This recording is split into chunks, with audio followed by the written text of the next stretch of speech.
de articulação do tráfico, espaço de venda onde era o feito baile funk. Né? Aquele prédio que foi feito para ser um prédio inovador e tal, que foi durante um tempo o prédio da CUFA, depois passou a ser um espaço abandonado. Ninguém ocupava aquele espaço. Né? Ficou abandonado mesmo. Então, assim, essa é de certa forma, o fim, né? O devir desses projetos de urbanização feitos de cima para baixo. Quando não existe uma relação orgânica com as dinâmicas comunitárias, ele acaba sendo reincorporado de uma outra forma, e reincorporado de acordo com as relações de força que estão colocadas no local. Né? E o Jacaré, eu sei que existem tendências, pessoas, grupos que estão numa perspectiva mais de enfrentamento do sistema e tal, mas também são minoritários. Parece que o Rumba agora ganhou a presidente de uma associação, mas também não existe só uma associação no Jacaré, então não dá para dizer que ele, de certa forma, tenha uma ascendência sobre toda aquela comunidade. Pelo contrário, eu sei de várias outras pequenas associações e outras um pouco maiores, que de certa forma,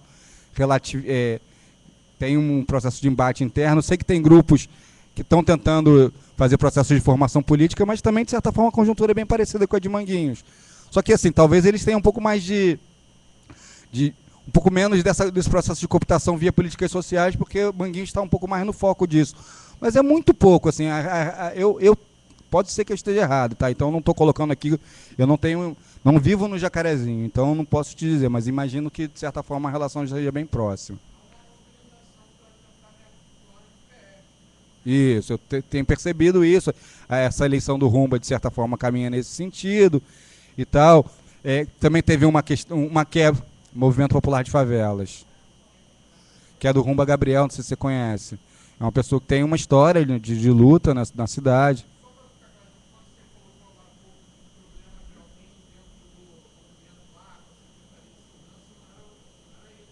Não, não era ele. Eu esqueci o nome, senão eu te digo. Mas você não deve lembrar disso naquela época que teve. Que o Viva Rio nasceu nesse processo, né? Não sei se você lembra, você sabe, né?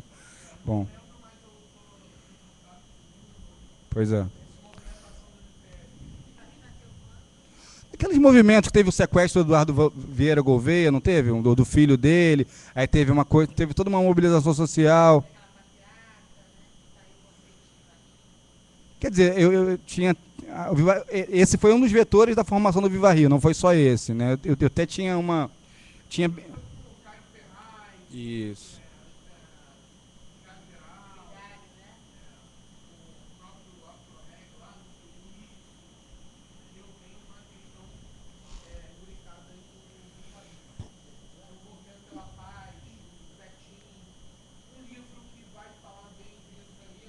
Cidade Partida. Mas você tem que ler esse livro criticamente. Né? É verdade, com certeza. Se você começa a ler o livro, você tem até uma relação de adesão com ele, mas você vai chegando no final, você vai ver que ele trata algumas pessoas da chamada classe média alta, empresários, de uma forma bastante cordial, e aí ele chega assim e diz assim, e o traficante na época queria me dizer coisa tal, mas isso eu não vou nem publicar. Aí você começa a perceber que tem uma relação de preconceito dele até com a forma de falar das pessoas da favela. O cara era um analfabeto, não dizia licença. Aí fala assim, bom, ele pode ser um analfabeto, mas não significa que o que ele diz não seja importante.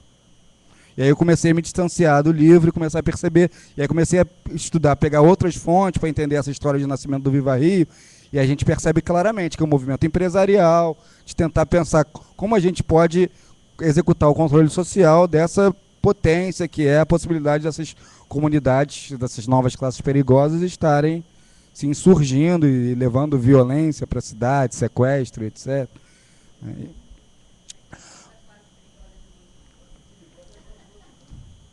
Não, é assim, eu tô com medo de não ter. Aí o Eduardo, e de certa forma você também, coloca uma questão. Bom, mas e a comunicação entre esses grupos, né? Em Acari o pessoal não gosta. Mas é isso, quando a gente fala desse encontro dos impactados, tentar construir essas pontes, porque exatamente é isso. O que a gente percebe é que uma das formas de coação, de manter esses movimentos de resistência restritos, é justamente tentar aplicar um paradigma de localismo, de desenvolvimento local, de desconsiderar as outras escalas como escalas fundamentais para se pensar, para pensar. O território tem que se pensar na relação com o capitalismo internacional. Lá em Manguinhos circula carro japonês, a UPP usa Nissan. Os carros da UPP são todos Nissans novinhos. Né? Quando a Cláudia pergunta como é que está o PP lá, aí eu fico pensando, bom, eu preciso ter cuidado porque eu falo do meu lugar, de quem eu sou, né? Mas e como é que a comunidade está vendo de fato? Ah, meu Deus, calma, calma. Não, vamos saber. Não, eu não nasci lá, eu nasci na região norte, bem próximo de lá. Eu, quando era criança, moleque, né, eu jogava bola lá, sempre tive amigos nessa região, mas eu morava no bairro do Riachuelo, não sei se vocês conhecem, onde tem a estação do Riachuelo. Então eu ia na época, quando eu era criança, eu ia mais pro Jacarezinho do que pro Manguinhos, né? Me formei em jornalismo. Agora, eu tenho 2 filhos e assim, a renda que eu tenho não é uma opção, assim, o Fernando mora em Manguinhos porque ele escolheu. Até é também porque eu tenho amigos lá e tal, mas a minha condição de renda me permite isso, sendo bem materialista nesse processo, para a gente entender bem quem eu sou. Não é só uma opção ideológica, é uma opção também,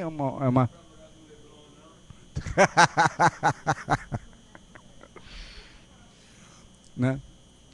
Claro, assim, se você for perceber, assim, existem escolhas pessoais que configuram esse processo de eu estar ganhando. Tipo assim, eu não escolhi, eu trabalhei no Jornal do Brasil, mas não escolhi seguir esse caminho. Escolhi ser do movimento de direitos humanos, escolhi trabalhar com MST, aí isso vai, de certa forma, pautando e te dando os seus limites, né? Pois é, mas deixando ser pobre de algumas coisas e rico de outras, né? Bom, não, assim, e aí para relativizar esse meu lugar, por exemplo, de manhã cedo eu vou tomar um café na padaria da esquina e vejo lá o seu Fausto, que é uma pessoa das mais antigas de Manguinhos, e tem um papo excelente. Eu sento para conversar com ele, a gente já chega assim, para quebrar. Eu falo para ele, oi mestre, oi mestre, e os dois já sabem que nenhum dos dois é mestre. E a gente começa a conversar de igual para igual. É uma forma de aproximação. E aí começa a perceber que, na verdade, existem alguns mitos. Um dos mitos é que as pessoas são despolitizadas. E aí você para conversar um pouco com atenção, e você vai ver que ninguém é burro. Né? As pessoas mais simples, elas têm sim uma visão política desses processos. Né? E o Fausto nem é o caso, ele é uma pessoa realmente muito inteligente. E assim, a gente nem precisava falar, na verdade, a gente conversa rindo, né? Porque a gente está ali sentado, e aí de repente você vê passando no mesmo quarteirão uns 5 carros diferentes desse Nissan Picape da UPP. E um deles passa anunciando reunião comunitária. Eu falei assim, porra, Fausto, tu vai nessa reunião, uma reunião que é convocada pela polícia? A polícia passa a ser o centro da articulação social do território. E isso não é à toa, gente. Não, ele não foi na reunião.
Querido.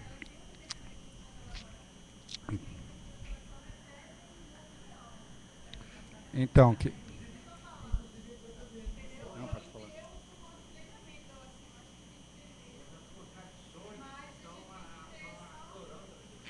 Então,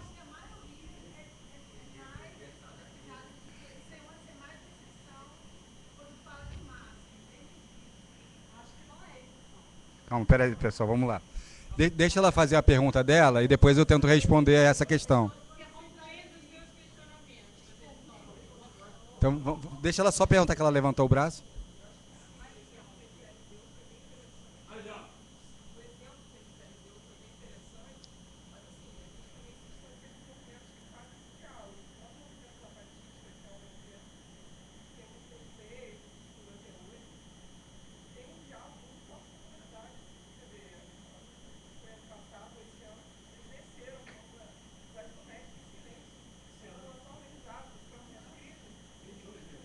É.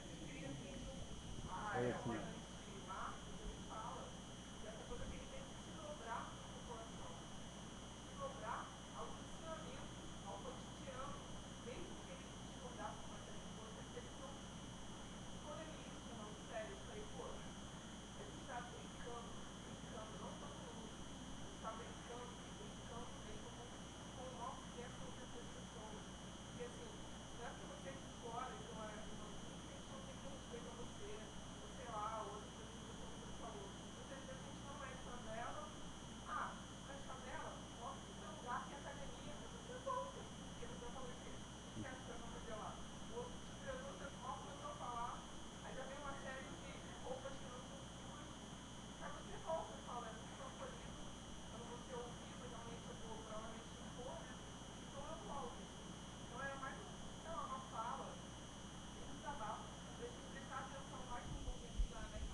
Não, essa questão acho que é legal e ela, de certa forma, dá para a gente complementar com a continuidade da questão que a Cláudia levantou. Assim, primeiro a gente poderia perguntar, só para dar um exemplo, não dá para dizer que o Antônio Conselheiro, por exemplo, era um cara que tinha referências acadêmicas ou de uma leitura crítica da realidade. A resistência e a insurgência ela não depende de uma condição de conhecimento necessariamente, porque o conhecimento das próprias questões dos próprios conflitos existenciais, eles já são suficientes para você formular, inclusive, uma teoria revolucionária. E aí tem um cara que faz uma análise da revolta de Canudos, que, por exemplo, na academia, muitos chamavam a revolta de Canudos não como um movimento político, mas como um movimento místico, mercenário, religioso e tal. E aí o Clóvis de Moura desmonta essa tese, né, que é bastante interessante até para essa discussão que a gente está fazendo aqui. Então, primeiro, assim, quando você coloca, não é tão elaborado quanto, não tem nenhuma, mas parece ainda que a referência acadêmica ou teórica ela é importante, e eu não acho que ela não seja importante. Mas não dá para dizer também que quem não tem isso, não tem essa capacidade. Ao contrário, eu acho que são as duas coisas. Tanto a gente tem que dialogar com a academia, como a academia tem que dialogar com essas pessoas, e não numa perspectiva, eu sei, vocês não sabem, eu vou te ensinar. Porque muitas vezes a abordagem comportamental é essa. Você não sabe tratar o seu lixo, e eu não entendo o que está acontecendo, na verdade, no problema do lixo. Então, de certa forma, eu vejo assim, que a pessoa que está na Fiocruz entende menos do lixo de Manguinhos, e eles são técnicos de saneamento, doutores, pós-doutores, do que quem está na comunidade. Mas, claro, é óbvio que o lixo está do lado dele, ele sabe o que acontece no lixo no cotidiano, sabe quais são as relações de força que se dão em torno da manutenção daquilo.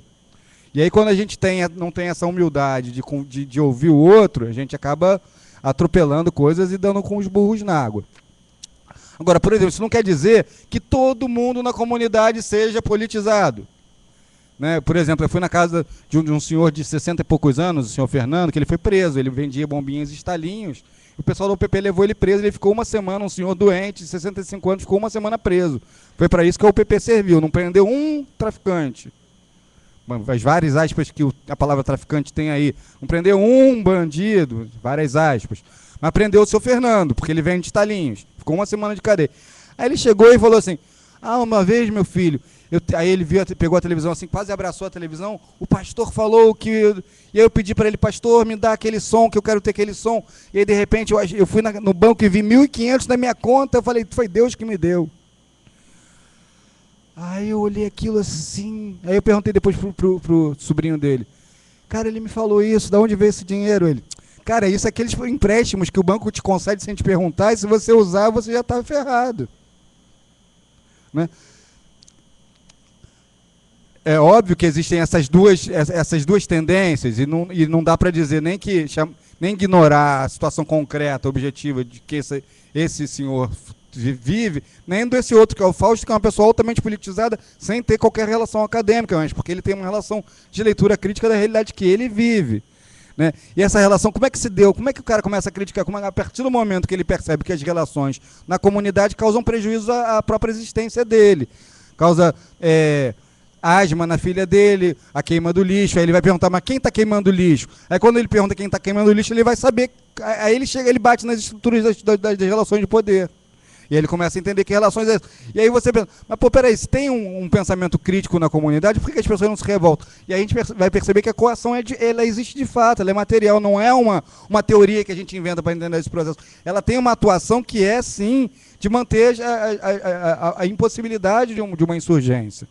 Tanto do ponto de vista da possibilidade de sobrevivência cotidiana, o cara tem que trabalhar tantas horas por dia, chega em casa cansado, e etc. Até esse que é o seu Fausto, que é aposentado, mas ele fala, meu filho, eu vou para uma reunião dessa falar, eu vou ficar marcado, eu vou isso, vai... Ele sabe o que acontece. Ele tem uma leitura desse cenário muito mais minuciosa do que a maioria de nós. A maioria de nós, não de vocês, porque vocês também vivem essa realidade, mas quando a gente fala a maioria de nós engajados, entre aspas, né? E que, não, de certa forma, não tem essa leitura que a Gisele coloca de que, olha...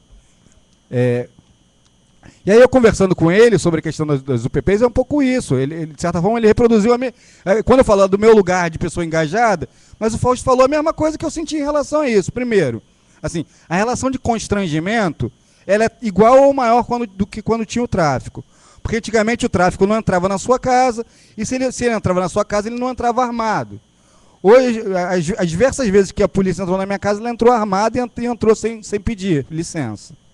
Né? Quando eu ainda morava na Beira Rio, por 3 vezes eles entraram pela laje da minha casa e eu fui acordado com um fuzil do lado da minha cara. Né? Olha o constrangimento, você está no quarto dormindo com a sua companheira e de repente você abre o olho assim e vê um cara uniformizado com um fuzil apontando para você. Né? Assim, isso por 3 vezes. O tráfico nunca fez isso. E assim, o tráfico não entrava. Você conhecia os meninos que trabalhavam o pessoal chama de os Band News, né? Mas você não via, não entrava um cara armado na padaria com você, nem na lanchonete, nem no supermercado. Agora, o PP, você vê, eles têm uma dinâmica territorial muito mais intensa, ou seja, eles estão em mais lugares do território do que o tráfico estava, e eles entram nos espaços com um fuzil do lado, sabe? Então você se sente assim, e você percebe que a relação é de constrangimento. Você falou, por exemplo, você chega na padaria, aí você pede um pão com manteiga e um café. Aí chega o policial depois e pede não sei o que lá. A pessoa que está te atendendo, ela se sente tão constrangida por aquela relação armada, que ela até esquece o que você pediu e atende rapidamente o que o policial pediu. Não é por maldade, é porque realmente aquilo tem uma força de atração, aquilo exerce um poder, né? E qualquer um, imagina a situação, imagina no Leblon, um policial de fuzil dentro de uma confeitaria. Isso é impensável, né, gente? Então, aí conversando com ele, que ele coloca... nesse mesmo momento passa a picape da UPP chamando para reunião, ele falou, vou para reunião nada. Vou para quê? Vou para me expor? Vou para criticar eles, para eles usarem o que eu estou falando contra mim mesmo? E falou assim, olha, meu filho, o que eu vejo trocaram 6 por meia dúzia. Ele mudou a forma do processo de controle territorial, do chamado, que eu chamo, e aí talvez ele não fale a palavra neocoronelismo urbano, e de certa forma isso é importante para a gente sintetizar o que está acontecendo, mas o que ele coloca em suma é isso, o controle do território mudou de mão, mas ele continua sendo executado, e a gente sabe que existiu uma relação entre as classes dominantes no local e na cidade, em que o tráfico não está fora dessa aliança. A gente sabe que no dia anterior, o dia da entrada da UPP, rolou uma reunião num bairro próximo, que é o bairro de Higienópolis, que estava o pessoal do tráfico, que estava o pessoal que comanda os jogos eletrônicos, que estava o cara da polícia, que estava o vereador que foi mais votado na comunidade, que é miliciano. Entende? Então, assim, esse cara que está lá, o seu Fausto, por exemplo, ele sabe que, entrou o PP, mas aquele presidente que é associado era associado ao tráfico, ele continua lá. Ele sabe que aqueles meninos continuam vendendo as drogas. E ele sabe mais do que isso, que se ele gritar contra a situação do lixo ali, ele continua correndo risco. Então a situação de liberdade de expressão, de atuação política, permaneceu sendo ameaçada. Então o que mudou com o PP? Mudou que eles precisam ter um controle maior sobre o território, né? Por conta do processo de gentrificação, mudou porque eles percebem que, de certa forma, no processo de expansão da cidade, não cabe mais um Manguinhos da forma como ele era, né? Então eles começam a ter um controle mais direto sobre o território. A aliança com o tráfico talvez fosse uma aliança mais instável, e eles precisam de uma estabilização maior desse processo, né? Porque o tráfico, às vezes, como eu coloco, nesse mesmo dia que a gente fez as pinturas nas paredes, nas pilastras, eles ameaçaram de morte, no dia seguinte a polícia entrou, e aí eles ficaram. E aí o próprio tráfico pichou. O tráfico tinha me ameaçado por eu ter pichado, porque o tráfico estava sendo comprado pela empreiteira, para dizer para a comunidade. Chegaram para mim e falaram assim: no baile, o tráfico falou para ninguém pichar aquele lugar, e vocês foram lá e picharam. Então o tráfico vai matar vocês. A gente ficou preocupado, né? Só que a relação é tão instável que 2 dias depois, como houve uma ruptura dessa aliança por uma entrada da polícia, os próprios traficantes foram lá e picharam CVRL nesse mesmo lugar, né? Então, assim, era uma relação... O controle é mais difuso. Hoje, com a UPP, você tem um controle mais direto, né? E mais do que isso, talvez essas comunidades... E aí, quando você fala do alemão, o companheiro citou Raízes em Movimento, você tinha uma potência, um tensionamento em que você tinha uma perspectiva até de ruptura com a ordem, né? Hoje, cada vez mais, com a entrada do PAC, com a UPP e etc., você tem cada vez um movimento social mais difuso, mais cooptado, menos atuante, menos questionador, né? Naquela época, não sei se a Fátima lembra, o Fórum emitia vários dossiês, manifestos, etc. Há quanto tempo vocês não veem mais Manguinhos se manifestar? E se vocês foram nas reuniões do Fórum, hoje se reúnem 10 pessoas, se muito, e dessas 10 pessoas, talvez 2 sejam moradores que recebem bolsa da Fiocruz.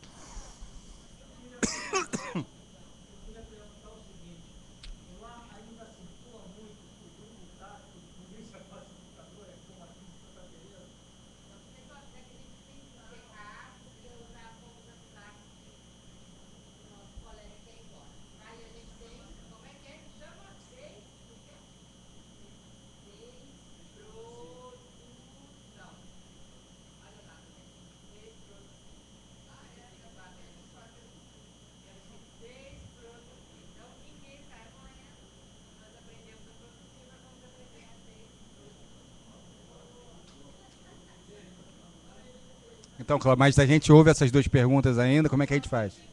Então essas duas, aí eu concluo e a gente desproduz, é isso? Então vai lá, Fátima, depois o colega... Você já falou, né? Você tem mais...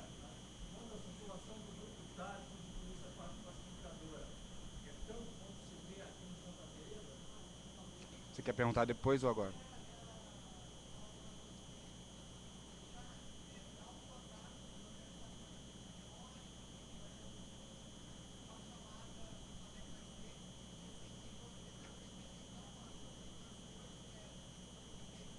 Junto com o quê? Da Copa das Olimpíadas? Bom, em Manguinhos a gente tem um grupo que a gente formou em alguns projetos de formação, um grupo de pessoas mais jovens ou algumas mais velhas, que a gente chama de coletivo de Laboratório de Direitos Humanos de Manguinhos, entendendo que o processo de construção do direito ele tem que ser feito da base para cima e não ao contrário. Então a gente continua tentando manter...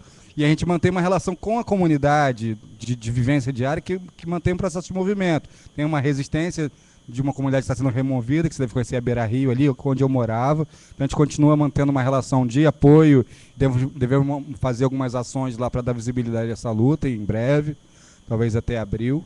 É que lá a liderança é o Wanderson, eles têm uma ação na justiça contra o Estado por causa das remoções. Tem um outro grupo que é contíguo a esse, que é o grupo da Beiralinha, que também tem na Conab, então tem várias resistências que a gente mantém uma relação de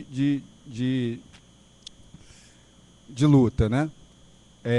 E a gente também tem articulações com outros movimentos pela cidade, né? Eu não sou do Comitê da Copa, até porque não tenho essa capacidade de estar em muitos lugares ao mesmo tempo, né? Mas a gente entende que essa articulação é importante, então assim, sempre que pode a gente tenta fazer coisas juntos, ir nas reuniões deles, chamar eles...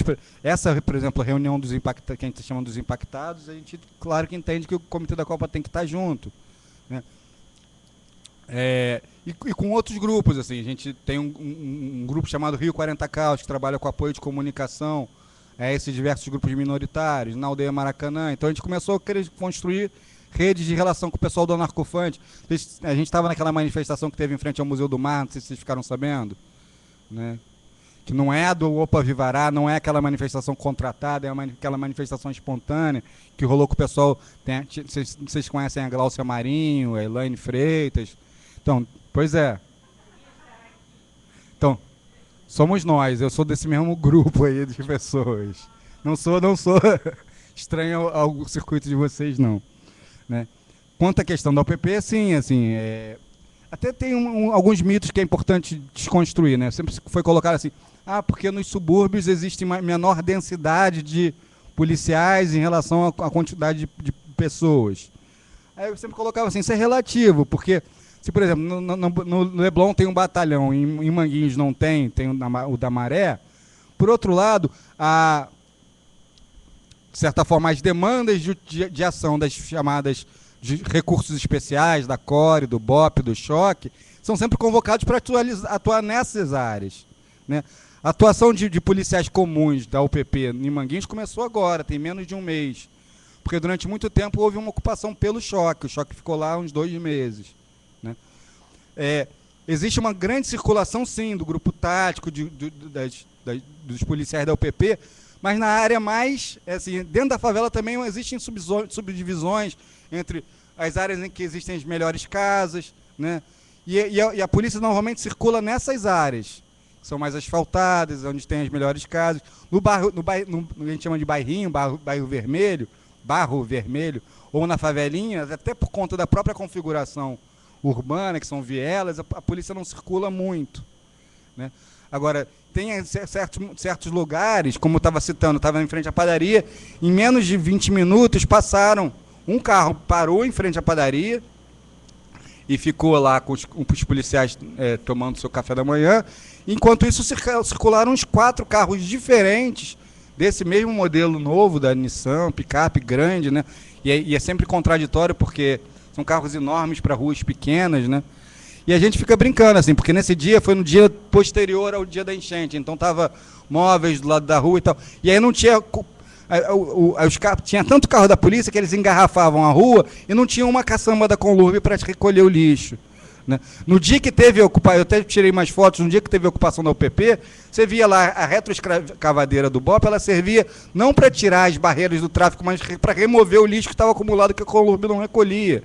E a Colurb não recolhia, esse discurso de não recolhia por causa do tráfico é mentira.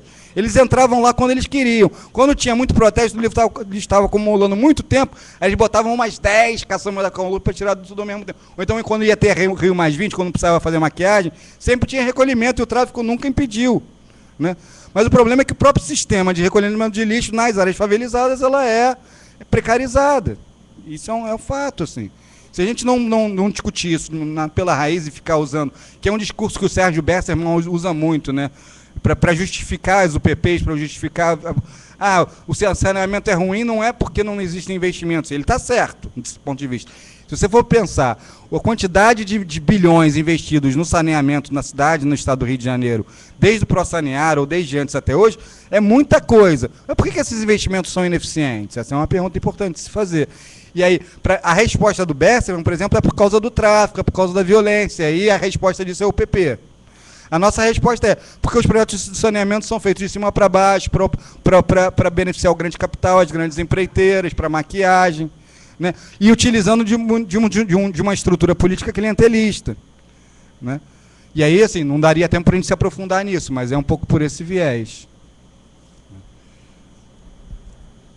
Agora, assim, não sei se ela tinha colocado da questão do contato, como a gente articula isso. Eu não sei, eu imagino que a Cláudia, o pessoal aqui do NPC, deve ter o contato de todos vocês. A gente já convidou o NPC para a próxima reunião, e aí seria legal se vocês pudessem, de repente, entrar nessa página do evento e convidar todo mundo que está aqui. É aberto mesmo. Pode ser assim, Fátima? Agora, o meu e-mail é fernandoluiz, Luiz com S, m@gmail.com. Tá? E o meu, acho que isso é suficiente, né?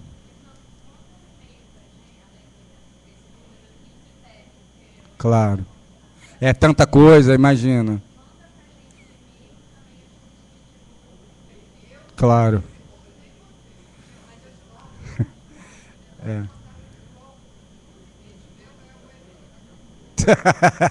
Não, tudo bem. Eu não posso me dar esse luxo, até gostaria, porque é estressante, né? Mas eu não posso me dar esse luxo, não.